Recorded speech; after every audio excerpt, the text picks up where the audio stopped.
मनोज जरांगे पाटील यांच्या मराठा आरक्षणाच्या अनुषंगाने आपण त्यांना पाठिंबा देण्यासाठी नांदेड जिल्हाधिकारी कार्यालयासमोर आमरण उपोषण करत आहात। आज जे आमचे मराठा संघर्ष योद्धा आदरणीय माननीय श्री मनोजदादा जरांगे पाटील यांनी मराठा आरक्षणाच्या मागणीसाठी मराठा समाजाला ओबीसीतून आरक्षण मिळावं याकरता सरकारकडे वारंवार विनंत्या उपोषण निवेदनं केलेत, आंदोलनं केलेत, तरी देखील सरकारने त्यांच्या मागण्यांना कोणतीही दखल घेतली नाही आणि त्याच्यामुळे त्यांनी यावेळी मराठा समाजाला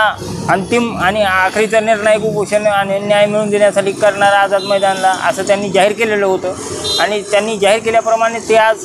मुंबई येथे आझाद मैदानला उपोषणाला बसलेत आणि त्यांच्या या मराठा समाजाला ओबीसीतून आरक्षण मिळण्याच्या या मागणीला आणि त्यांच्या उपोषणाला पाठिंबा म्हणून मी आज त्यांच्यासाठी त्यांना पाठिंबा म्हणून आज जिल्हाधिकारी कार्यालय नांदेड येथे उपोषणाला बसलो।